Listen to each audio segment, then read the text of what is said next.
What's up, guys? Today we're going to be talking all about the X Factor team. I've been getting a ton of questions all about X Factor, and today we're going to try to answer them all, including questions like, who will the fifth X Factor member be? How good will the full X Factor team be? Who will the full X Factor team counter in war? Should you be investing in X Factor right now or a different team?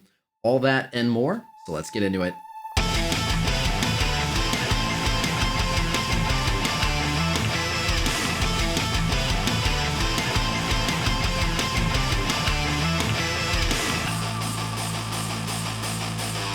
All right, so today we're going to be talking all about the X Factor, but I don't want to mislead anyone, so I want to get this out of the way right up front, which is that a lot of the questions pertaining to the X Factor are ones that no one can possibly know the answer to right now. I'm aware that there are a lot of other avenues for people to be getting information where people are making all sorts of claims about the team, but rest assured that a lot of the questions that we're going to go over can't actually really be answered, and I'll explain why. So we'll start off with some of the questions here. First and foremost, who will the fifth X Factor member be? And this is a perfect example. We don't know. There are a few candidates, some names I've heard thrown around when it comes to rumors and leaks and things of that nature. And the three main candidates I'm hearing are Richter, Havoc, and Mojo. Richter makes a lot of sense. He is name dropped in one of the loading screens. It's Shatterstar's boyfriend. Could make sense to release him during a Unity event or something like that. And his name is the one that's been coming up the most as far as the rumors I've been seeing. But these are far from confirmed at this point, so don't put too much stock in them. The next best option, I think, is Havoc. I've been seeing Havoc's name pop up a bit, and Havoc is very popular. So I think Havoc would sell quite a bit and would be a nice addition to the team. So yeah, been seeing his name a little bit. And then the only other name I've really been seeing is Mojo. While Mojo wouldn't actually get the X Factor tag, Mojo would still be the functional fifth on the team, a lot like Emma Frost does not actually have the Marauder tag, but is still the fifth on the Marauders. Mojo would obviously have synergy with at least Longshot and Shatterstar, who are from Mojo World, and Mojo already has a model in the game. But yeah, anyone who's telling you that they're 100% sure of who the fifth X Factor member is going to be, if they're not a developer, they're probably lying to you. Moving on. A lot of people have been asking, how good will the full X Factor team be? And again, this is not something that we're really able to approximate because a lot can change with a fifth member.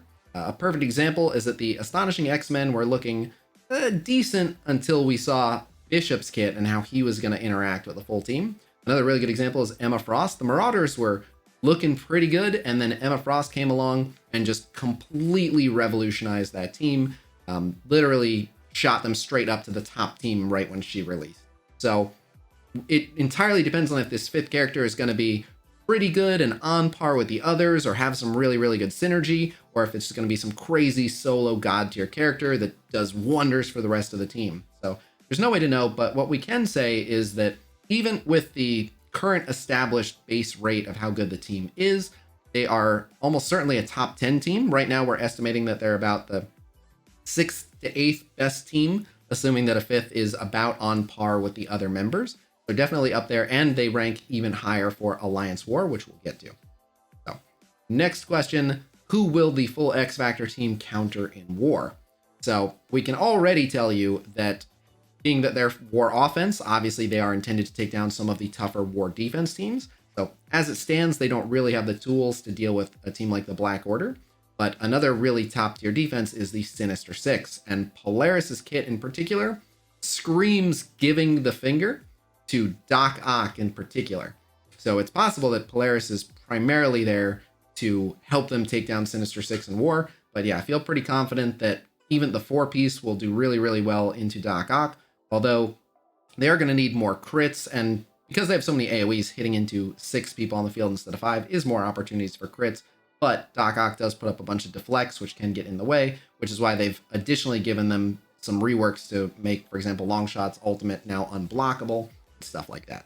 But yeah, we'll have to see who the fifth is, and that can make a big difference. But they're probably going to counter most of the defenses. I wouldn't want to use them into teams like the Fantastic Four with She-Hulk, because a lot of those debuffs will get flung right back at the team. And right now they have absolutely no cleanse. So we'll talk about that in a bit as well. But moving on. Should you be investing in X Factor right now or another team? So this one is in particular a very tough one to answer because, again, no one has any way of knowing exactly how good this team is going to be.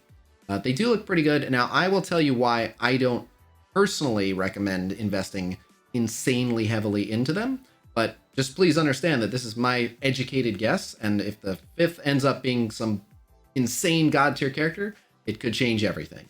But based on what we're seeing, they have been given the War Offense tag, and they have clearly had their kits modified to be exceptionally good in Alliance War Offense. So from what I've seen, a lot of the teams that are created for War Offense tend to just be pretty good outside of War, but really only valuable inside of War. So in particular, I'm talking about teams like the Baron Zemo Hydra team. They're pretty good outside of War, no doubt, but War is where they really shine. Same with X-Force. Again, X-Force really, really good in War, pretty good outside of War, and most recently Shadowland, which again, Shadowland are among the best teams, but they are certainly not the top team and certainly not in all game modes, but they really, really shine in War. So my guess is that X Factor will follow the same pattern and be an incredible War Offense team and a pretty good team outside of War. So assuming that you want to do better in Arena or you want to do better in Raid, which have better payouts in terms of rewards as opposed to War, I am recommending people work on other teams and not heavily prioritizing X Factor. But again, that's just my prediction. I hope I'm right. But who knows? I might end up misleading people because the 5th member makes them the new best team in the game. We don't know, but that's what I'm advising for now. The next question. Is Longshot actually the best character in the game right now? No. Longshot really needs Shatterstar. You want to use them at a minimum as a duo, but I mean, all the proof you really need is if you put Longshot as a solo character on a Blitz team, that Blitz team is probably still not going to win an 8-3. He is definitely part of a pairing, and the two of them are definitely pretty good, but characters like Dr. Doom and Silver Surfer, Emma Frost are still just leagues above these. All right, moving on, I want to pull up this right here. So I've been getting a ton of requests to make an all-in-one infographic for X Factor. Now, what makes this tricky, as you can see over here on the screen, a lot of the information that we put on this, we need to know the full team for. So exactly how you want to position them left to right, well, that entirely depends on if the 5th character has some kind of adjacency bonuses. But what we've gone for now is putting the squishiest members on the outside so that they're least likely to die. How do they rank overall, and what is their best game mode? Again, we can make educated guesses. They're definitely better in Alliance War than elsewhere, and we're assuming they're going to be towards the top. But yeah, it's very difficult. I was surprised how many requests I was getting for this graphic. So we've done the best we can, and what I can say is that we're very confident in the solo character panels. You'll see there like how we recommend every T4 ability, what we recommend in terms of their ISO class, how their stats are on and off their team. All of that stuff is very well established and very trustworthy. So I did want to put this graphic out because we got so many requests for it, but obviously there's some information that it's just tough to gauge, but in particular, I wanted to get the T4 ability information out to you guys. So we do have the all-in-one infographic. You can download that either via a link below in this video, or anyone is welcome to join discord.gg/Khasino. We have a ton of stuff, including blitz predictions, infographics, videos, data mines, content creator Q&A, a whole bunch of stuff. In particular, you're looking for either the Orange Essentials infographic channel or the Khasino infographics channel, and this will be in both of those. Moving on. So kind of just wanted to do a breakdown of the team and talk about their strengths and their weaknesses and how you want to round them out and what substitute members you want to use in the meantime. So as far as their strengths, they do a ton of damage out the gate. Once they get started up, they can be very, very snowbally, and between the crits and the fact that they just have really high base damage and pretty good sustain, they just provide an absolute onslaught of offense. In particular, Longshot and Shatterstar do so much damage, and then Polaris is going to contribute even further by just loading people up with bleeds. So yeah, really, damage is their thing. However, they absolutely have weaknesses. Dare I say, I think people are overhyping these guys a little bit, but in particular, they have very little dispel. They only have multiple man and his dupes, and that's single target and removing one positive effect at a time. And if the enemy team is being good about killing the dupes, then they, just have multiple man to maybe like remove like one positive effects. So yeah, they really don't have a lot of dispel, and you don't want to promote a bunch of skirmishers because the team needs raiders so badly for all the crits that drive the main engine of the team. So they could definitely benefit from having a lot more dispel. And then they have pretty much no cleanse. They are very vulnerable to debuffs, blinds in particular, but stuns, ability blocks, offense downs, slows.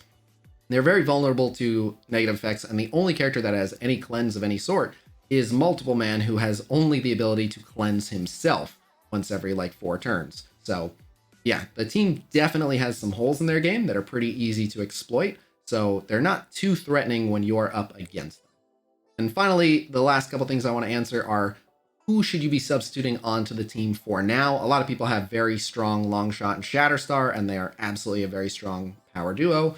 A good amount of people have Multiple Man already, and so there is quite a bit you can do with this team as it is.